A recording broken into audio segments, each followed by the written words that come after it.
Seul l'archipel était l'exception. Monde entier. Le comportement d'une délégation et d'une famille à un buffet parisien a choqué le personnel de l'hôtel. À Paris, la capitale mondiale de l'élégance, dans l'enceinte prestigieuse du Grand Fleur, un établissement 5 étoiles prisé des visiteurs internationaux, Chloé, employée de salle au restaurant, confie qu'elle n'oubliera jamais certaines scènes. Chloé avoue avec une certaine gêne. Au début, j'avais une petite appréhension envers les clients du Nord. Elle explique que, lorsqu'elle a commencé à travailler dans cet hôtel de luxe, elle a été confrontée à de nombreux clients qui semblaient mal à l'aise dans la communication rapide et directe, ce qui lui mettait une pression considérable. Elle cite ces groupes qui affichent une certaine réserve. Chloé était initialement très surprise, car elle pensait qu'un étranger séjournant dans un hôtel de cette catégorie devait, par définition, maîtriser un minimum de courtoisie sociale et de communication. Pourtant, de nombreux individus de ces groupes semblaient mal à l'aise même face à des phrases simples ou des instructions élémentaires. Il est de notoriété publique que, malgré une excellente éducation, de nombreuses personnes dans les cultures du Nord sont souvent réservées et qu'une minorité seulement se sent à l'aise dans les échanges sociaux rapides de l'Europe du Sud. Chloé se demandait pourquoi il en était ainsi, mais elle a rapidement remarqué leurs caractéristiques. Ils sont avant tout réservés et timides. Ils ne parlaient jamais fort. Lorsqu'elle leur posait une question, ils se contentaient souvent d'un sourire contraint, penchant la tête de côté. Elle avoue qu'au début, cette attitude si silencieuse l'agaçait. Leur société est-elle trop austère ? J'avais l'impression qu'ils venaient d'un pays excessivement discret, se disait Chloé, qui n'avait jamais visité ces pays. Elle entretenait, sans le vouloir, un préjugé. Cependant, une soirée au buffet du restaurant a totalement bouleversé l'image que Chloé avait de ce comportement. En début de soirée, le buffet, débordant de spécialités françaises et internationales, bourdonnait d'activités. Une foule de résidents venait dîner. Le bœuf bourguignon mijoté, la riche bouillabaisse, les plateaux de fromages affinés et les pâtisseries emblématiques. L'offre était alléchante à souhait. Tout le monde semblait impatient, ne voulant pas perdre une seconde à faire la queue. C'est à ce moment-là qu'est apparu un groupe que Chloé avait surnommé « Le calme avant la tempête », une délégation internationale imposante. « Ils sont encore là aujourd'hui », pensa-t-elle, se préparant mentalement. Dès leur arrivée, l'atmosphère du restaurant changea radicalement. L'espace buffet se transforma en champ de bataille. Leur présence s'imposait dès l'entrée. Tous, d'un air suffisant, parlaient fort et marchaient avec arrogance. Lorsque Chloé leur demanda de patienter un instant, les tables étant pleines, une voix colérique s'éleva. « Nous payons pour séjourner ici. » Leur volume sonore était tel qu'il n'aurait pas fallu de microphone. Les conversations aux autres tables s'arrêtèrent net. Une fois assis, le spectacle commença. Ils se dirigèrent à toute vitesse vers le buffet. Devant la marmite de bouillabaisse, ils se bousculaient, levant leurs assiettes comme s'ils disputaient un rebond au basket-ball, se servant des quantités manifestement supérieures à une portion individuelle. Et ce n'était qu'un début. Certains construisaient de véritables tours de victuailles sur leurs assiettes, un art presque. Leur passion pour la nourriture était si intense que l'on craignait l'effondrement de ces tours. Les autres clients retenaient leur souffle. Le mot « courtoisie » était clairement absent de leur vocabulaire. Leur méthode consistait à se faufiler entre les personnes en file, au lieu d'attendre patiemment leur tour. Leur théorie semblait être « face à de si bonnes choses, la politesse est une perte de temps ». Puis, le spectacle le plus choquant, les cris et les harangues en arrière-plan, les plats que l'on prenait à pleine main, et le calme avec lequel ils laissèrent derrière eux des quantités astronomiques de nourriture non consommée, avant de passer au plat suivant. Les tables étaient recouvertes de montagnes de mets intacts. Chloé et ses collègues ne pouvèrent que se dire, résignés. Tout cela va finir à la poubelle. Si l'on tentait de leur faire remarquer, ils se mettaient en colère, rétorquant. Ce n'est pas un buffet, on prend ce qu'on veut, non? Laisser de la nourriture, dans leur code, était peu. Être un signe d'abondance. Mais pour le personnel de salle, c'était une source de stress immense. C'est un simple buffet, pas une épreuve de survie, pensait Chloé. Malgré tout, Chloé gardait son sourire professionnel. Pourtant, un soir, Chloé atteignit sa limite. Comme d'habitude, le restaurant était bondé, et tout le personnel s'affairait. Cette nuit-là, la délégation familière était de retour. L'air semblait vibrer sous le volume de leur voix. Les plats phares du buffet étaient le bœuf bourguignon, dont le chef était si fier, et les fines tranches de filet de canard. Ces plats, que le chef avait préparés en disant « Aujourd'hui, je me surpasse », se transformèrent rapidement en œuvres d'art gâchées sur leur table. Leur obsession pour le bœuf bourguignon était telle qu'ils le prenaient comme s'il cachait de l'or. Chloé se souvenait des clients qui attendaient encore dans la file, stupéfaits, les yeux écarquillés. Ce qui tourmentait le plus Chloé, c'était le nettoyage. Les tables laissées par la délégation ressemblaient à une exposition de débris de buffet, des miettes de pain sur les chaises, des morceaux de ratatouille collés au sol, des restes de dessert renversés, protestant silencieusement. « Pourquoi est-ce toujours ainsi ?» Chloé soupira profondément. Elle aperçut des liasses de billets de pourboire sur la table. Instantanément, son sentiment se complexifia. C'était comme s'il disait « Prenez ça et oubliez tout ». Oui, il semblait vouloir régler toute l'impolitesse et le désordre par l'argent. C'était l'équivalent du méchant d'un film qui lance « Occupez-vous de ça » avant de s'éloigner, annulant d'un seul geste de papier les efforts du personnel. Le cœur de Chloé se serra de douleur. Malgré tout, Chloé sourit, dit « merci » et commença à nettoyer. C'était son professionnalisme. Mais cette nuit-là fut différente. Un homme de la délégation, voyant l'étiquette indiquant que l'alcool était payant, entra dans une fureur noire. Il frappa son verre de vin sur la table et hurla. « Pourquoi le Bordeaux est-il payant ? Si je m'étouffe avec le foie gras sans boisson, qui sera responsable ?» La main de Chloé s'arrêta. Ses yeux s'écarquillèrent.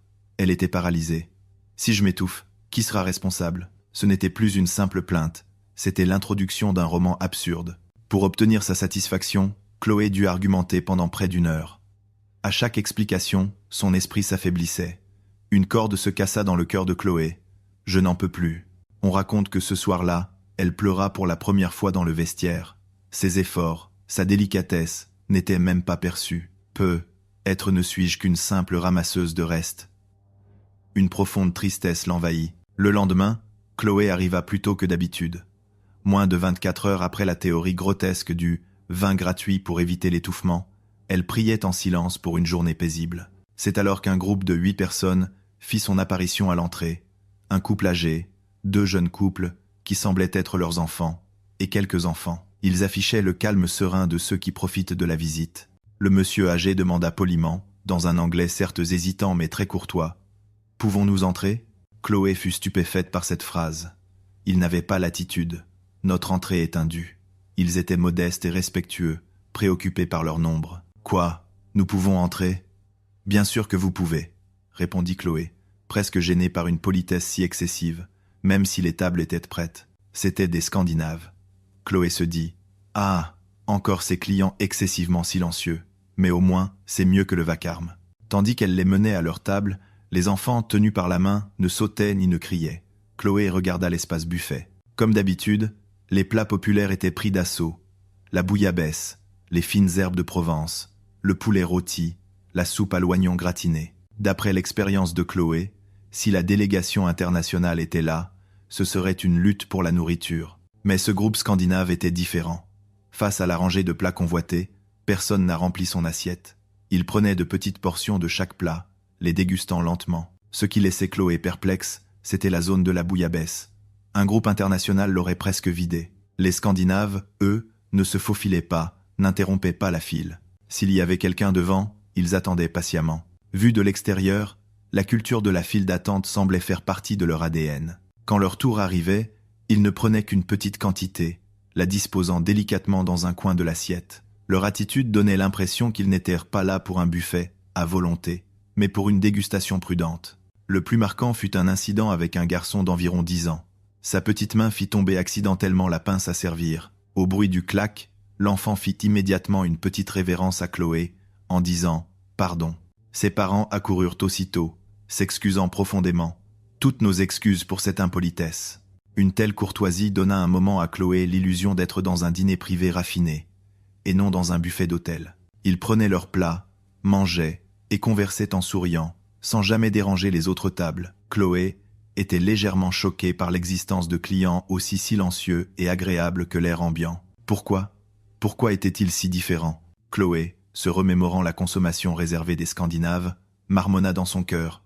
La cuisine française n'est-elle pas à leur goût? Leur extrême politesse et leur retenue lui faisaient croire qu'ils n'aimaient pas les saveurs. Alors, Chloé prit son courage à 2 mains et décida de les interroger. « Est-ce que les plats sont à votre goût ?» demanda-t-elle doucement, avec une pointe d'inquiétude. Ils s'illuminèrent d'un grand sourire. « Oui, c'est absolument délicieux. Nous adorons la cuisine française. » À cette réponse, Chloé ouvrit grand la bouche. « Ah, c'est délicieux? Alors pourquoi ne mangez-vous pas plus ?» Chloé se sentit soulagée. leur réaction étant plus chaleureuse que prévu.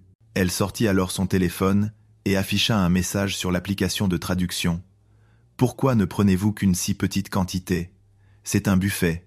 Vous pouvez prendre plus. » L'un des hommes sortit immédiatement son propre téléphone et lui montra un écran traduit. Le message disait « Ces plats sont si délicieux. D'autres clients voudront certainement en goûter. Nous ne pouvons pas tout prendre. Le plaisir se partage. » Un instant, le temps sembla s'arrêter. Cette phrase fut une révélation pour Chloé. Quoi? Une telle pensée existe? Pour Chloé, qui avait toujours été plongée dans la culture du buffet où premier arrivé, premier servi, prendre est un gain et ne pas manger est une perte, cette pensée venait d'une autre dimension. Parce que c'est bon, on veut partager. Cette idée lui ouvrit l'esprit. Chloé réalisa avec force que chacun des gestes de ce groupe scandinave dépassait la simple politesse. Leur comportement était enraciné dans la considération et la sollicitude pour les autres. Cette sollicitude s'étendait même au personnel de service. Lorsqu'elle s'efforçait de leur expliquer les plats, ils souriaient et disaient « merci ». Même pour un simple réapprovisionnement en eau, ils répétaient « merci, encore et encore ». Lorsqu'elle s'apprêtait à débarrasser une assiette, certains la lui tendaient proactivement. Leur attitude réchauffa le cœur de Chloé. Elle sentait que ces gens n'étaient pas venus simplement pour manger. Ils valorisaient l'espace, voulant que chacun, y compris ceux qui nettoient, passe un moment agréable. Il y avait cet autre moment inoubliable.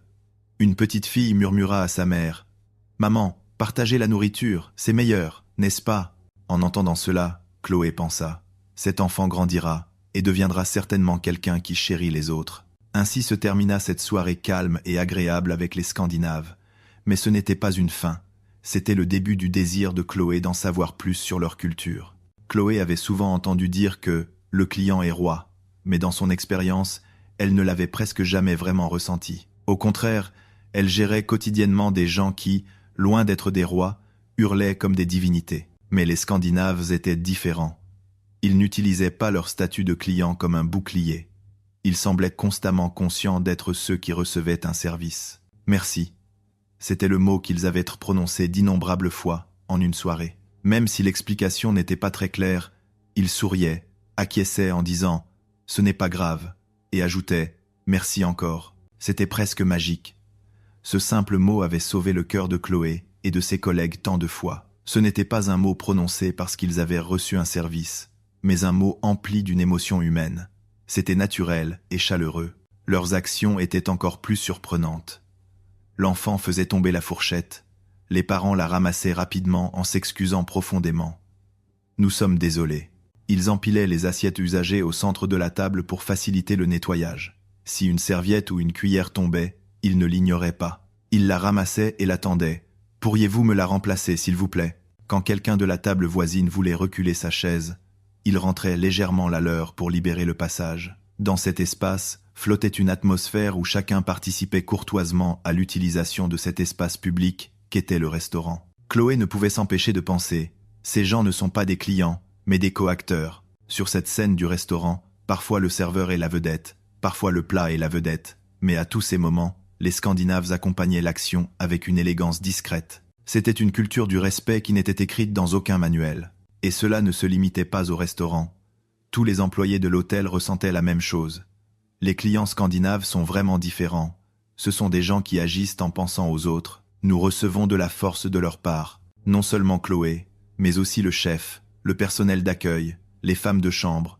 Tous étaient touchés par leur comportement.